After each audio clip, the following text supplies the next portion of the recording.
Hello!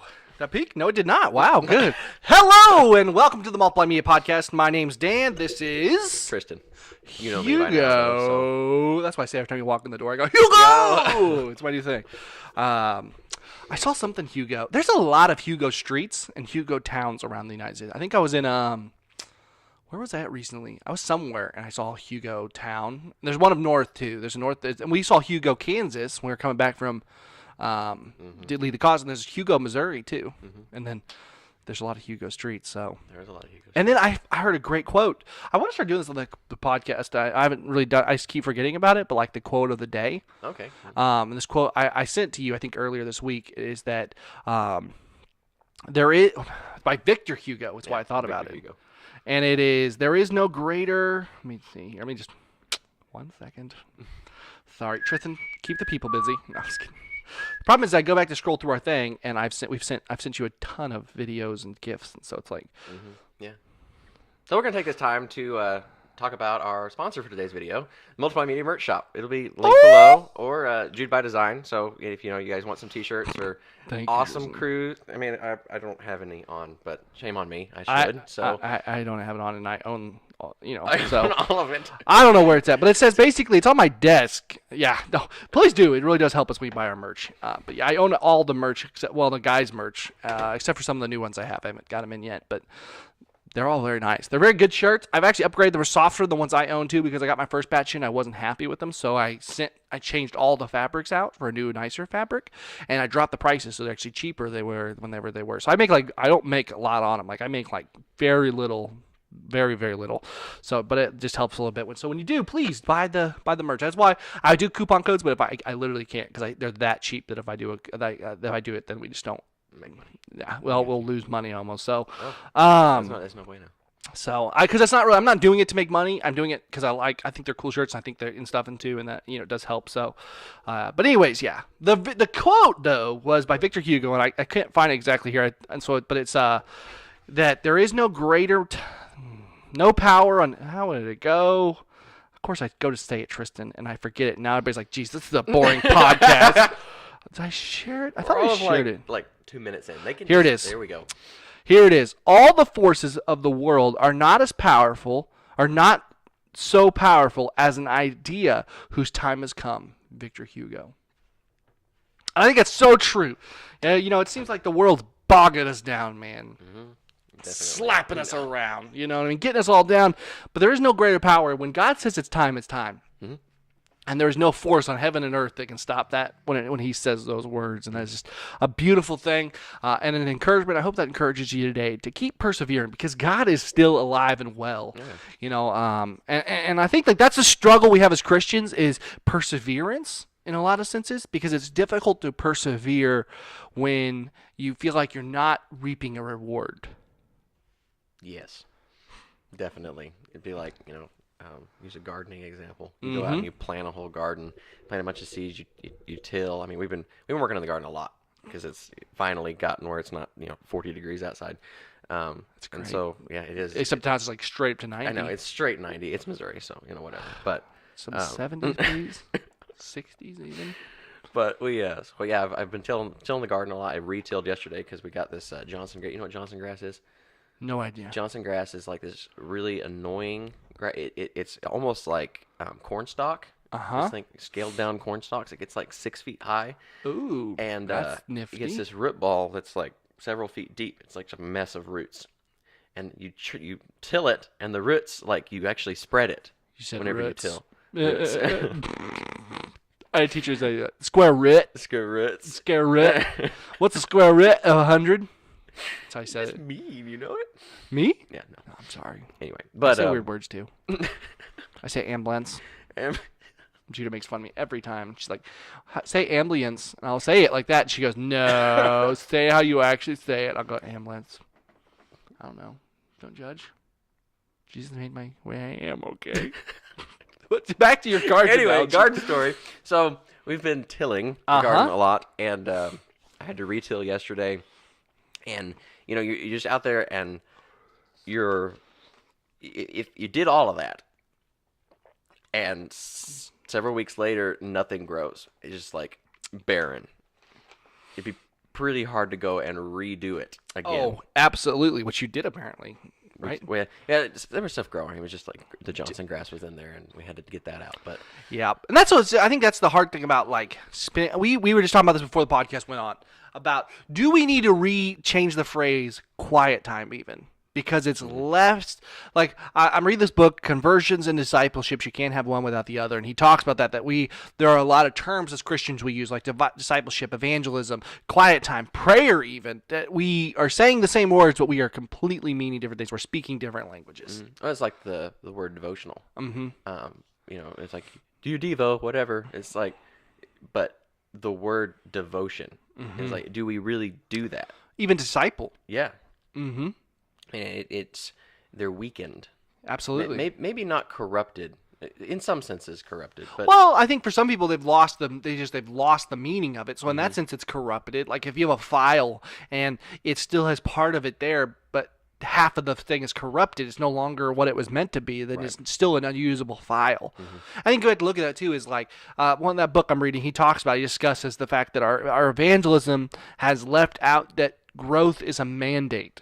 For a Christian, it's not a request. See, a lot of times in our salvation, in our gospel centered dialogue that we have, if you will tell people, like right there on our wall. You guys can't see here, but it's the gospel metaphor, which is great. I think it's one of the best gospel methods of telling the gospel. Life in 6 words, what it's called. If you want to look it up, Dear Share did it. Fantastic. But it's God created us to be with Him. Our sins separate us from Him. Sins cannot be paid for by good deeds. Paying the price for sin, Jesus died and rose again. Everyone who believes in Him has life forever, or eternal life, basically. Is that it right? everyone who trusts in Him alone has eternal life. Has eternal life. Yep. Trust Him. Yeah. Okay. I always get E messed up for some reason. Right. And then L is life with Jesus starts now and lasts forever. Mm-hmm. Beautiful. A depiction of the gospel at its core, very clearly. But what's left out from that, and not just that one, but every major gospel presentation tool is the next step. It's all salvation. It's all sin and redemption based.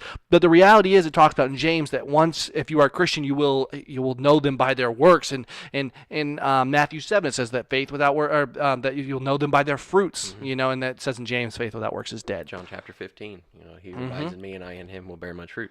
And so it's not a request of growth. You know what I'm saying? Even going back, I want to say it's Philip, but one of the disciples, I was reading John this week in my quiet time, and in my personal time with the Lord, since we're talking about rephrasing it. I don't know how you say it, but he I believe he calls Philip, and I may be wrong. Let me know in the comments if I am. But he calls him. He says, "Come follow," and he immediately goes and gets his brother and brings him and says, "I found the Christ. Let's go." You know what I'm saying? And like the reality of instantaneous growth is happening, and it doesn't stop. I was reading about Whitfield. I believe it's Whitfield. It was Whitfield or Wesley in that book also, that they didn't even do altar calls. Didn't do them back in the day. It wasn't a thing they did. They did in Wesley or Whitfield, once again, I don't remember who said it, asked, how do you know how many people, I have a feeling it was Whitfield actually, but he said, how do you know how many people come to the Lord at your revivals? And he said, I have no idea. He says, we'll just find out in about 6 months. And that is so telling of the change in culture that we've experienced. Not say that what we do is bad. I'm not saying like, quit doing altar calls, you heathens. No, that's not what I'm saying. Don't hear me wrong. What I'm making the point of is that we have to look at what our next steps we lead people to, because it cannot be, Jesus, high five, welcome to the fam. Right. Come to church if you can. Mm-hmm. Love you. Bye. Read the Bible. It should be, A, B, C, D. Mm-hmm. Admit, believe, confess, discipleship. Yep. Exactly. And Trademark. Then E, evangelism. Oh. But here's the thing too. Evangelism and discipleship are the same thing. Mm-hmm. We have totally separated them, but they are the exact same thing. They are not different. You cannot reach people if you're not discipling, and vice versa. You cannot disciple if you're not reaching people. Mm-hmm. They're not two wings of a plane. They are the entire plane. Right. And so you can't have one without the other. Planes don't work very well like that. So, I think there are monoplanes, but still, that's just the engines. Actually, never mind. They do have some of one wing though, the old ones, because they have above. It's like one giant wing. It's not like I one guess side, that's true. but it's still left and right. It's still true. It's It's just technically. So, but I think we have to look at that as Christians. We have to look and see. I'm peeking a little bit. I was trying to turn it down. Okay. Not too much though. I should just try and eat it. Your doing- levels are okay. Okay, good. You're- Normally I'm real quiet, so. Yeah. I mean, I'm louder, but that's just because I'm louder, and so I don't think that's your fault. Well, you said it, not me. I mean, I am. I know. But yeah, I think we have to look at this whole ideological place that we find ourselves in, this knowledge, and go deeper. And we have to look at words like quiet time, devotion, disciple, evangelize, all these words, because they're very good words, but we are not talking the same language to everybody. Mm-mm. Especially not between, well, just. I don't want to say this. We need to learn how to talk to other Christians and get that word on the same page, but we also need to be able to communicate it to culture and what we mean too. Because you can talk to somebody that doesn't know, they're not Christian. They haven't grown up with these words their whole lives, and they have a completely different perception of it too. And even from religions that aren't, we might get backlash on this, necessarily Christianity, Mormonism, Jehovah's Witness, Absolutely. they use those words too, and it means different things to them. Oh, And definitely. so being able to communicate that to culture and to people that don't know But in order for us to, everybody else has to know it. We have to know what we know. first. And I think that's the struggle, is a lot of people don't know what they know. They just know what people tell them. And they kind of adhere. It's like this. Okay, so for the longest time, I thought my mom, we have Indian in us on my mom's side and on my dad's side, actually. Both of my great-great-grandmothers on both sides were full-blooded Indians. And so I have Indian. And my mom said, oh, I'm an eighth of Indian. Like, we're an eighth of Indian. My mom, I guess I'd be a little smaller than that. Because but then I guess my dad's it, so I'd have an eighth, I guess, still probably. I don't know. But anyways, my mom said she's an eighth. Well, as a little kid, I heard I'm an ace of Indian. I'm an eighth. And so you think like, oh, haha. I mean, I was younger, but I said that till I was like, because I just never thought about it again. It wasn't a matter of if I thought about it, I would have thought that's kind of weird. Why do I say that? I just never. It was something I heard as a little kid, and I kept it up. I was probably in junior high till I said it one day. My mom goes, "What did you just say?" I said, "I'm an eighth of Indian." She goes, "You're an eighth of Indian." I go, "Oh, my bad." You know what I mean? Like. But that's unfortunately the way a lot of our theology is. We hear someone say something, and like it's even like what we talked about on Wednesday. If you were to just listen to part of that message, we talked about in Romans 7 that we are that the law. Paul talks about that the law was what showed him his sin. It wasn't, and so when the law was made, he realized the amount of his sin. It was what gave him. But you can almost read that at first and think, well, the law was bad. But he says in there, he goes later on, he says, by no means the law was great. It was the holy word of God. It was what gave us I think that's the thing where a lot of our theology is. We kind of we listen to half the sermon and don't finish it out. Mm-hmm. And I think, me and Chris were talking about this, and so I don't have a seminary degree or anything like that. And so a lot of it is like in churches today, if you don't have a seminary degree, they won't even listen to you. They won't even hear you out. Like one of our friends, not me, don't worry, not me. One of my friends, though, who lives in Colorado, applied for a senior pastor job. He's been a youth minister for a long time. Really great guy. He's a master trainer for Dare to Share. Fantastic, deep, a wonderful, wonderful guy. He applied for a senior pastor job at a church where one of the other master trainers was at. They wouldn't even look at his resume because he didn't have a seminary degree. Wouldn't even look at it. He has decades of experience in youth ministry and ministry alike, and similar values to what they're pursuing. Just simply because I think we have to look at and think that we have to reevaluate where knowledge comes from in ourselves. I mean, I'd say that I'm not devaluing school. I think school is important. I think school is a big deal, but it's not the end-all, be-all. It's God. And a lot of schools don't necessarily teach all the wise stuff that we need as Christians even. So should you go to school? Yes, kids, go to school. Yes. But should we also just not listen to when God is taking people on different paths? You know what I'm saying? Mm-hmm. So I think it's a line to balance. I think the reason I brought up school is because I think it echoes a larger problem in the church today, which is just this lack of knowledge based in the Bible alone. Well, somebody sent me a quote. See if I can not butcher it. Like I did with Victor. You go. I'm going off memory, though, so we'll see if this works. Education doesn't make you smart, but you might pick up some wisdom along the way. Absolutely. You know, it's just because you go to school, just because you're there and you're learning something, it doesn't make you smart. It doesn't make you apply it.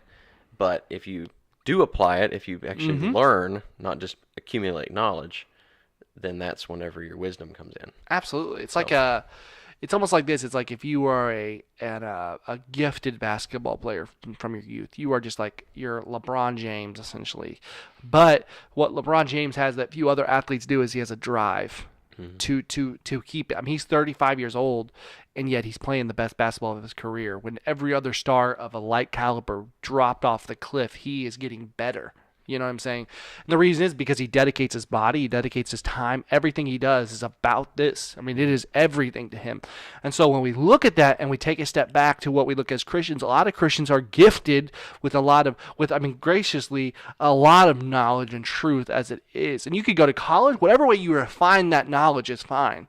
But it doesn't change the fact you could go to seminary, and if you don't refine that love for Christ in that time, it's for nothing. You know, and so I think we have to look at the different paths in which we're on and understand that God refines things in different directions. You know what I mean? And I think that's what the same thing back to the words of wisdom, or you know, understanding the key terms we use. If we are not refining those things and seeking God in them and not just a word, you know. I'm doing a lot of talking to quiet times with people and trying to get people to understand why they need to do quiet times. And, you know, when you look at Scripture, I don't look at Scripture when I read when I do my Bible reading. I look at it and I look to glean from it, like a worker in the harvest. You go in and what is God saying? What does this teach me about God? What is this telling me about God's character? I don't just read the Bible and just be like, well, that was cool, David killed a giant. Neat. Or, you know, even down to you look at the list of names, and you're like, man, why are all these names in here? Who cares about Melchizedek, sneezy guy with all these things, right? There's all these names. Who cares? But the reality is, God does not forget. That teaches us about God's consistency. That when you serve God, God does not forget where you came from. God does not forget where you're going. You know, you look at Jeremiah and Isaiah, when it's these scriptures, and there's just, you know, close to 100 chapters of scripture of just like angry God. You know what I mean? Most of the latter books of the Bible are just angry, the Old Testament I should say, are just angry God leading up to Jesus coming back, because like everybody's like, you know, sinful heathens. But like you learn about God's character through that. You learn, and I think we have to take ourselves and say, how do we do this? And I was talking about this before the podcast too, in Psalm 70, I think it was 71 or 77. It's wherever I was reading today. I can't remember. But anyways, David is sitting there talking to God, and he's like praying that God will sustain his kingdom. But what he does is he lays out what he's asking for, and if you notice, the things which David is asking for God to bless are the character of God. And so when we look at that in our lives, we think, oh, God, I want you to grow my church. Is it the character of God that you want to grow your church in? I want to get closer to God. Is it for the reasons of God's character that you want to get closer? Now, the only way to do that is by spending time with him. Mm-hmm. But you have to know God in order to know what you want from God and really see what's best. Mm-hmm. Yeah, absolutely. I mean, we talked about this with prayer. A couple, what was it? It was small group Tuesday. Mm-hmm. James, it talks about you do not have because you do not ask, and you ask and do not receive because you ask with the wrong motives. Mm-hmm. It's like when Jesus and the Father, when he was here, had perfect sync. He's like, I and the Father are one, and that's kind of where we're supposed to get with Jesus. It's like Absolutely. We're supposed to be in that same mindset. So when we ask, we're asking with those right motives, and it's an immediate answer. It's an immediate, maybe not necessarily what we ask is what happens, but we get that answer from God. That clarity in right. that, and the only way, you know, what Jesus did that we forget is Jesus spent a lot of time in prayer. Several times, numerous times, he says Jesus got away by himself to pray. I mean, he spent time in that connectivity with God. We cannot it's like if you and I decide to be a dynamic crime fighting duo, Tristan and Dan, da-da-da. That's a TV show, right? But if we didn't, and like we just show up and we decide, oh, there's a break-in downtown at the bank. Let's go. I guess there's great Southern downtown, so that works in Springfield. Yeah, sure. Or there's a break-in on the highway at Willard. So we go over to do it. But if we're not in sync, if we don't work out, I mean, I'll go. You'd be like, what was that, Daniel? What does that even mean? What are you saying? And then I'll go. And then, we won't be in sync with one another because we don't know where the other one's going to go. We don't know. We haven't trained together, if you will. And the same thing's true of our relationship with God. If we don't train with Him, we don't spend time with Him, then He'll say go high. He'll go, you go high, go low, and then we'll both go high, and it'll be like, oh, jeez. What did we do? That was embarrassing. Very embarrassing. I think that's the truth. We have to derive that a little bit. So we have to seek wisdom. That's the biggest thing. Seek wisdom. So, and we need wisdom in our country right now, because man, it's crazy what's going on right now. Like the whole Israel, Syria, Iraq, not Iraq, Iran thing going on, right? Iran shot some nipples. Iran shot some baby, some missiles over, and they straight at Israel. Then Israel fired back and basically decimated all of Iran's like infrastructure in Syria, and so it's just this like, I mean, it's the world's going mad. It has been for a while. Yeah, and with the move that we made to move our embassy to Jerusalem, and then all the protests on the Gaza Strip and all those like 140 something people that were injured by gunfire from the Israelis because people were attacking the border, and they responded in kind, but Israel's the bad guy like normal. Yep. Well, we just pulled out our Iran missile deal. I mean, and the nuclear deal, which rightfully, in my opinion, rightfully so. If they're going to go behind our back and still do enriched weaponizable uranium, and Israel Benjamin Netanyahu released all this information proving that they did this, then we rightfully we should pull out. The issue, I agree with you completely. The issue is it's so hard to derive truth from this because half the group saying, well, that was old stuff. That was all Netanyahu pulled up stuff that everybody already could have known. But it's like, that's what's so frustrating in our world, and why we need a greater dependency on clarity, because it does not matter how high gas prices get to me. It does not matter how high, who is the ruler over my head. What matters is that Jesus is the ruler, right? Because everything is placed in, but you have to get clarity in that, because if we don't, this stuff is overwhelming. What do we do with it? I mean, how do we overcome this? People be cray, bro. Yeah, people definitely be cray. It's definitely not getting any better. It's like Korea, North Korea. Just all of a sudden, Kim Jong-un doesn't hate the United States anymore, and he's releasing prisoners and talking about he's not going to make any I hear he's nukes. going to get his hair dyed blonde and kind of this real flowy haircut. And like blows in the wind real fun. Wears big red ties and suits. Yep. Oh my gosh. Too far. He's getting a hand reduction surgery too. No! No, okay. So okay, we're back. Yeah, we're back. back. But I just like. Oh my gosh, that's awesome. Let's make a deal. He thought Hillary. That's why they had the same pantsuits. Same pantsuits. So he's like, oh no, I gotta change my outfit. There we go. But my point being is like I don't know where my point was actually. I'm gonna try to make a point now. Okay, it's just that there's who knows what's going on there? What's the heart behind it? But I mean they made some good. I mean maybe the stuff we've been doing's worked for once. I don't know, some actual diplomacy. I don't know.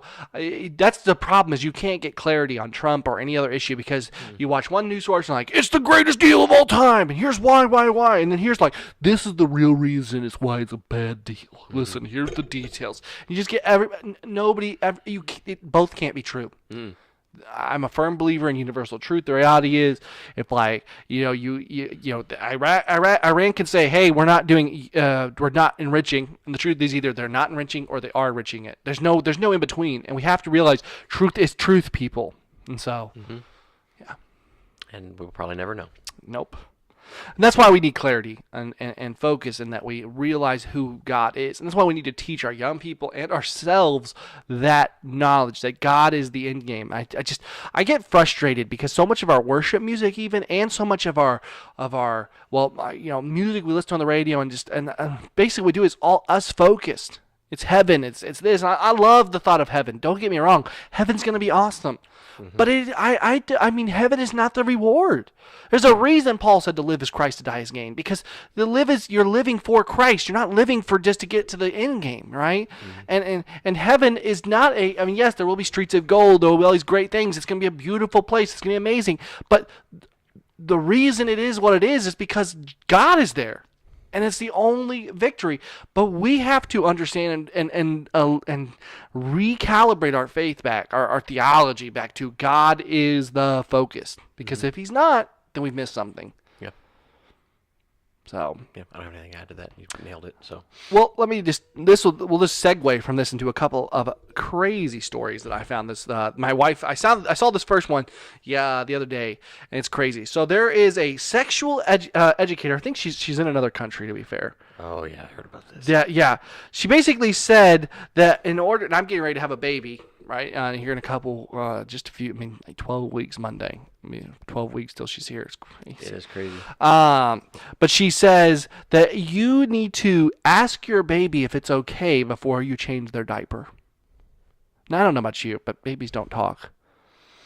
No, but if you listen to did you actually watch it? She talked about listening to body Yeah, language. she's like, oh, look at the body language and if it's okay, and it doesn't matter if it's okay or not. You're the parent. You know what's best. If you leave that on them, DFS is gonna be called because Exactly. you're leaving a poopy diaper on a baby and you're not taking care of it.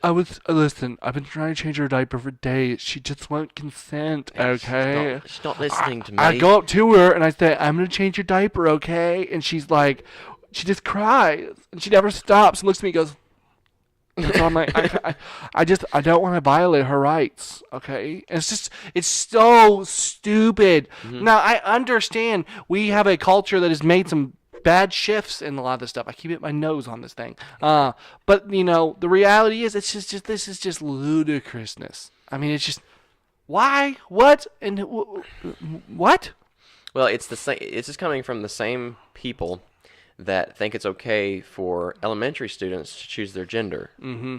It's like they don't even know what they want for lunch. Nope. They don't know what type of clothes that they're looking to other people, and whenever you have people like that influencing them, we're going to get a really messed up generation. Oh, absolutely. Absolutely. And well, okay, that's the issue is everything is so fluid, and it's like, but here's the thing. There has to be a bound of just some sort of knowledge in this. There's no scientific evidence, there's no no psychological evidence, whatever. There is no evidence to support this idea. It is a feeling, and feelings are fickle, changing. They're not something that we can rely on. We have to take our hearts out of this. And the reality is, this is just people being crazy. Here's one this will go through you. This is a weird one to think about. Now, I'm not trying to be.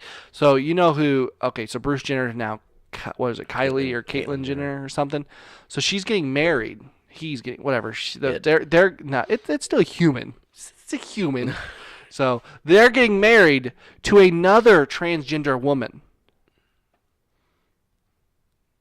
Okay. Now, here's what I understand, like labels, whatever, but so they're both guys, but they're both girls. So by today's standards, are they homosexual? Are they gay, or are they lesbians? I'm not trying to be. Yes. I know. Because technically it'd be like because they're guys and girls, so it's like this weird gay straight. YouTube's gonna take this down. This is definitely coming down. It's getting flagged. Well, that hurts my brain. I know. I'm not trying to be, and I understand. I'm not trying to come at people and say, I mean, we are all sinners, falling short of the glory of God. I am just as guilty as they are of sin. I think we have over demonized in some senses. Not to say that, because not to say we shouldn't fight these things. They are true. They're not. It's not. We definitely should be against it. What I'm trying to say is that we have made it the pinnacle when it should be the body of work. You know what I'm saying? And we can't let loose on our morals, but we also can't say, that that's bad, and then we all go off and do similar things ourselves, without, and so I think we have to look back at the cultural behind it. What we're saying, the love that we're coming at it with, has been twisted a little bit, and so, but it just doesn't make sense to me. No, and we're in that mode of feelings, like you talked about. There's no reasoning, there's no critical thinking in culture anymore. We've basically stripped that out of schools. Yep. You're taught what you're taught. You take a test on it, and that's it. It's black and white. Yep. There's no critical thinking. Which is funny because they want to make you think it's not black and white, though. Right. But they're making it the most black and white it's ever been. Just like, be you. But what is you? Yeah. So you go to there, and then the thing that gets me, and it's not. I don't want to do this. The same people that say that you are mentally handicapped or insane because you believe in a God say that you're perfectly normal for being a transgender man or transgender woman marrying another transgender woman, and somehow and you're in a good mindset. It's like, where's the logic in culture? And I'm coming from the same place he is. People fail. People struggle with things. I get it. It's like I struggle with things myself, but it's not we are glorifying it in culture. And when you're putting sin on a pedestal, it's not okay. Yep.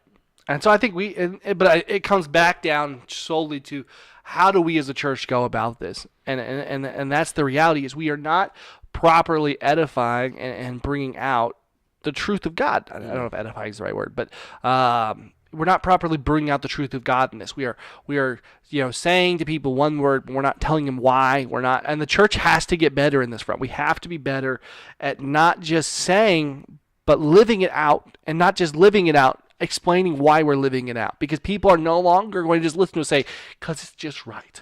Because now right is not a thing. There is no right. What's right to me is wrong to you, and that's okay.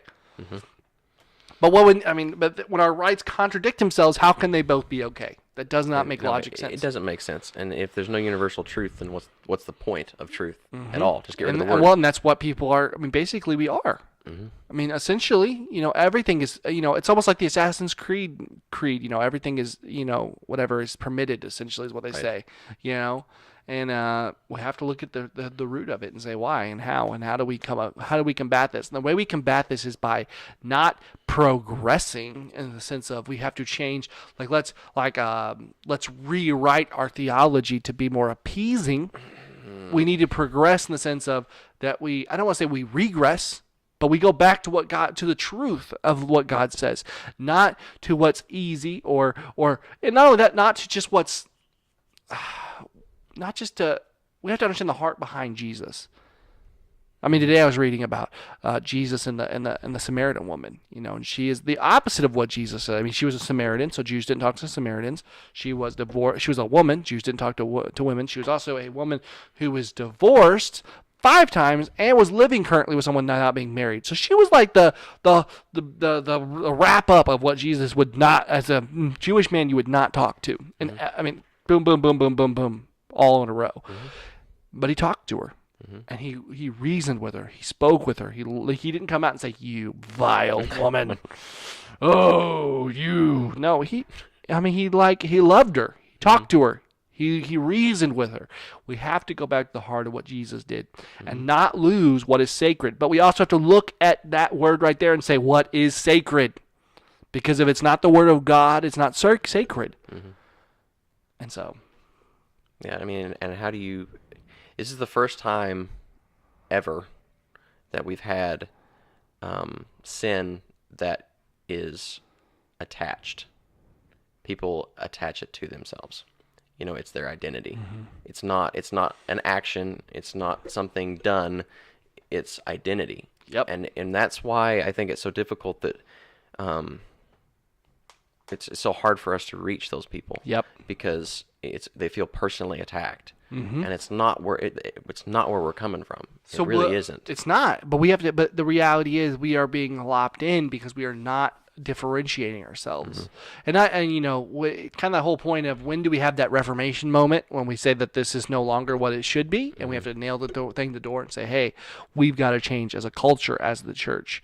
We have to look at those things genuinely and perceive them and say, when do we say that enough is enough and we have to speak up louder? Because then the time is now. But you know, how do we as a body make that move together? And it will not be an easy one, because people don't want to change. I mean, the fact is people are happy with the church the way it is. It's just the church is not being the church anymore. We are just a group, another religion, another body. Yep. So Tristan, let's transition for let's transition for just a second here. I have another story that's a little bit insane that you're gonna. I don't know if you heard about this yet. I don't know. We're gonna find out. An Indiana woman who injected her husband with a lethal dose of heroin before smothering him with a pillow may be responsible for 9 other deaths, and is suspected of serving her leftover remains to unsuspecting neighbors during a barbecue. Yep. I'm just gonna set that down there. She was sentenced to 65 years in prison last month after admitting to killing her husband. I told you may not want to go to a barbecue again after this. All right, so we're just gonna not my neighbors. Let's just walk through this one more time so I get it straight in my head. Easy. She injects her husband with a lethal dose of heroin, so he's stoned out of his mind. But apparently it's not dying fast enough, so she smothers him with a pillow because he's stoned out of his mind. Kills him, chops him up, and feeds him to the neighbors to get rid of the body. The world we live in, bro. I don't know where we go with this story. I just felt like we had to discuss it because, like, what? I need my Kim Jong-un card. Where's it at?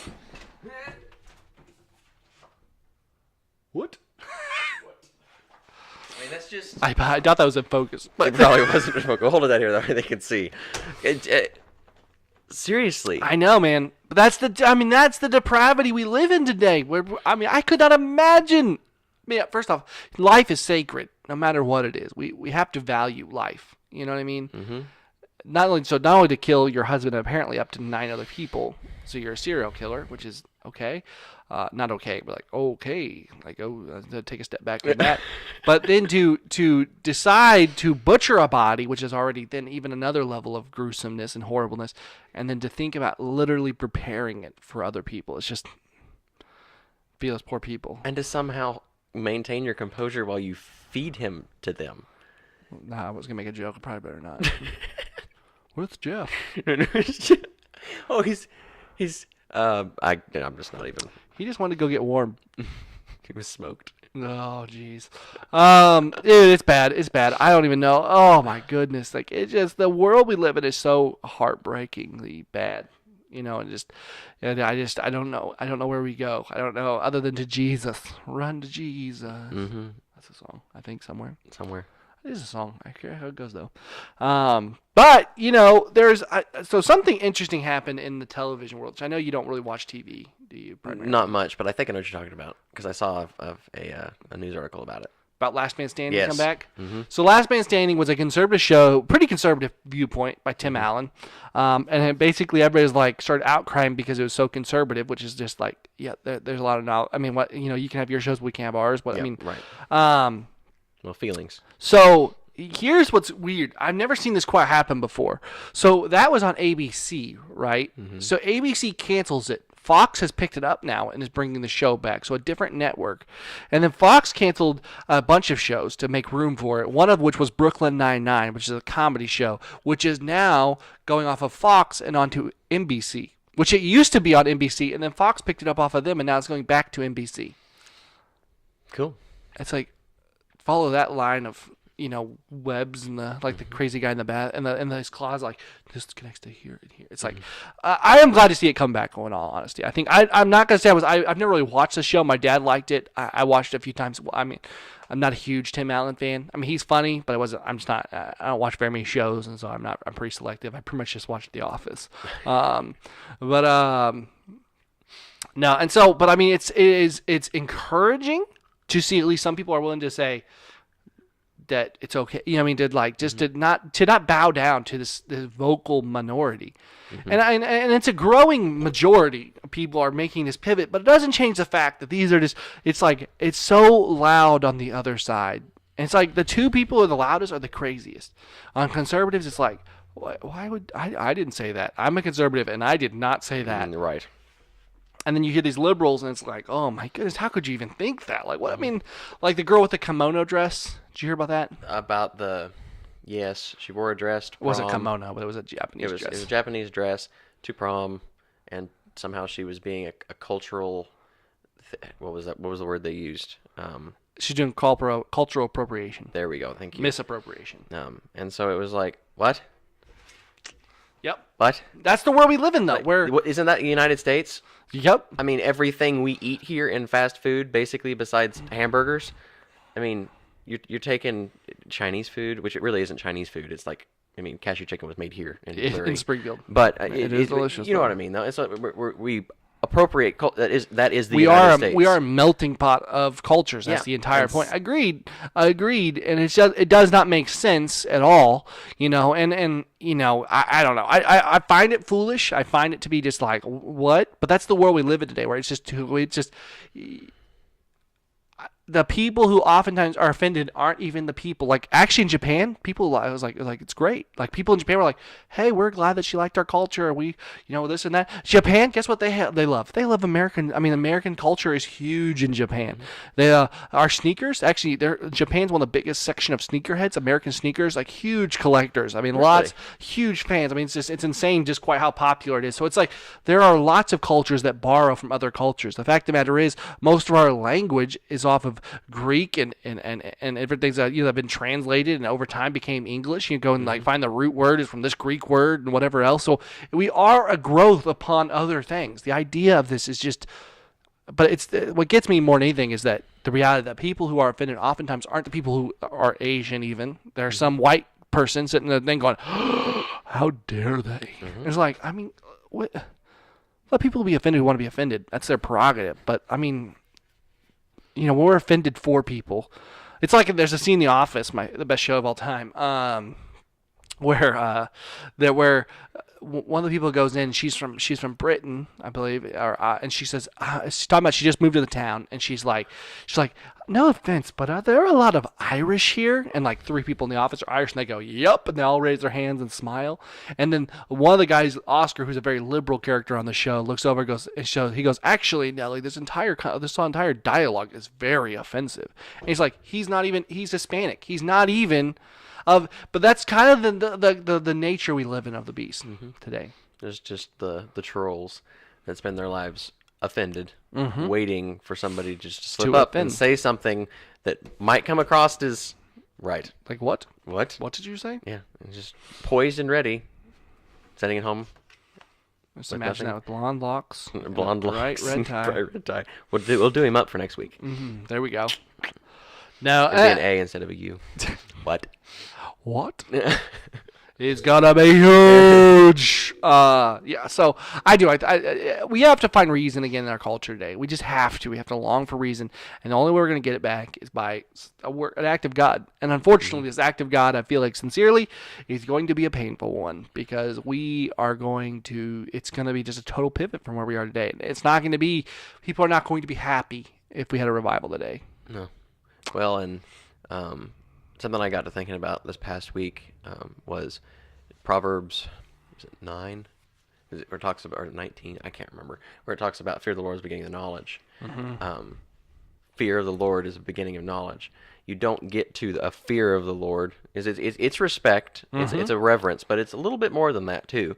You don't get to that point without there being reason for it. Yep. And so if we want reason back, I think it's going to be something that God might do something a little drastic. The Tozer quote we love. You know, I don't know the Lord can truly bless a man unless he's hurt him deeply. You know, I was today. I've been going through Job. Was one of the books I'm going through in my quiet time, my personal time, whatever. And you're looking at Job, and it's interesting as we read Job. I'm in like chapter 20 or something like that right now, and. Yeah. Sorry about that break. I'll cut that out, hopefully, if I remember to. It'd be all right. Yeah, all right. can always have video at Apparently, this we point. just found out. If you're watching the podcast and you're wondering why there's no video, there is no video because the video stopped, and I'm not going to try to sync it all up because it's. I guess I could. You could just here. Just sync it to here and then put a picture at the end saying the video dropped. Sorry. Please clap again so I have a sync point for this one. And we're back. And we're back with the video. Sorry about the video, everybody, dropping like that. I don't know why, or how that happened or anything, but unfortunately it did. So, apologies for that. But where were we at? I don't remember. We were talking about. It's my Learn for Dare Share Live to pray for it. I got you. I hope it didn't drop a long time ago. I hope it just dropped, but Hopefully. If not, we got audio. It's all good. Yeah. But we were talking about the A.W. Tozer quote. That was so, last oh week. yeah, that you can't that. And I think that as you read Job, that's right. We're talking about Job. That's where we were. Job. So Job is talking about this thing, and you listen to what he says. And at the point I was reading today, he talks basically like he's talking to his friends. He's basically like, I am blameless. I know I'm righteous. But he said, if I turn my eyes to heaven, I know that I'll be proven wrong. And what he's basically saying is like, I know I've done the things of the law, but I know I don't compare to God. And he talks about the need for an arbiter. And you hear his friends just basically rag on him for like about 30 chapters or so. And then he gets to the end of this point, and it's like, and I'm not there yet, but where Job and God have this connection, and you begin to see God's sovereignty through it. And I think that is the clarity we have to find in our lives. See, Job maintained that he didn't sin against God because he knew God was holy, and that he had no reason to question God, though he did question. And I think that's the hardest thing. We have made God kind of that prosperity sense where it's God is for us. Don't do it for God. Not really. Do it for you. That was a nice. I like the stab. Good. But the reality is that God is not here for us. We are here for God. God has chosen to bless us to be able to be redeemed, but it is not for us. So, all right, Tristan. Well, we're at 49 minutes. 49 minutes. I feel pretty good about that, bro. Yeah, I think I don't have anything else to add. So I'm going to encourage everybody for a second here. I just want to say, as crazy as our world is and as crazy as everything seems at this point in our lives right now, God is not surprised by it. God is still the Lord of the universe. He is still the Lord of our lives. And if we seek him, he will give himself to us. And so the reality is we have to not fret or quit or regress in our love for God just because this moment is going to get hard or because the world doesn't make sense. No, we need to run headlong into him. And so that way he picks us up. And so don't give up on your churches. Don't give up on God's word. Don't give up on our country. Don't give up on our world. Realize that the task is at hand and the harvest is plentiful, but the workers are few. And that God's truth is true today, tomorrow, and the next. And it will never stop as long as we persevere him. So don't give up. Keep fighting. Get closer to God. Long to be with him. Long to have connection with him. Don't just have a time of reading the Bible and then prayer, but you're not seeking God in that time. No, seek God diligently everywhere you go, and he will make himself known to you. So, with that said, Tristan, anything else you want to add? no, it was well said. Well said, bro. I love you all. Thank you so much for watching this video today. If you like this video, please subscribe. And please, I know I talk about buy our merch and everything, and if you would, that'd be great. I'm just going to make a plea. Please consider supporting our Patreon. It's listed down below in the link in the description. I would not ask this, but sincerely, I'm shooting this on my iPhone, and it is incredibly difficult to film it every week, to edit it, and alarms go off and stop the video, as you saw, and it's just there's a lot of issues. God has really laid on a new project for me, and this project, I'll just tell you guys a little bit about it. My desire is to capture places where revival is happening around the United States, and to bring those stories to light, that we can see that God is still moving within our country. And so, I'm not sure how it's all going to work out, but I do know I need some equipment. And I'll just say I need a new camera. I have a camera specifically that will work for the task. There's a lens I'd like to get with it, and a few other things. And I'm just going to say, quite frankly, it comes out to be somewhere in the realm of $10,000 worth of equipment that I need to buy for this. I'm going to persevere. I'm going to keep going because I know the Lord will provide. But by supporting our Patreon, what you do is you also open the door that we can be a part of that. And there are things we'll give as rewards to it also for people who do subscribe. But the reality is when you support it, you help us reach this new medium, because this is just, I mean, we talk about this all this whole podcast, Tristan. This world needs to hear the light of Christ, and this is a new vessel to take it. But I can't do it alone, and I'm not the best equipped person. I'm not going to sit here and tell you that I'm a cinematic genius or wizard, or that I have some amazing skill with a camera. I can't, but I can tell you I'm willing to go wherever God calls us to go, and to do whatever that is. And so if you would consider prayerfully supporting our Patreon, supporting Multimedia, your gracious gift would be used to the fullest of the kingdom that we can do, and we will seek to glorify God with every last penny. So thank you so much for watching, guys. We'll be back next week with another podcast. Sorry for the last podcast. We had an audio file disappear on us, unfortunately, so we lost it. But I cannot express to you enough how thankful I am that you come back week after week and watch our podcast. So, Tristan, thank you for being on again, brother. Anytime. And we'll be back next week, Lord willing, with another podcast. My name's Dan. This is Tristan. This is Multimedia. You are the multipliers. Subscribe. Join the nation. Talk to you later. God bless.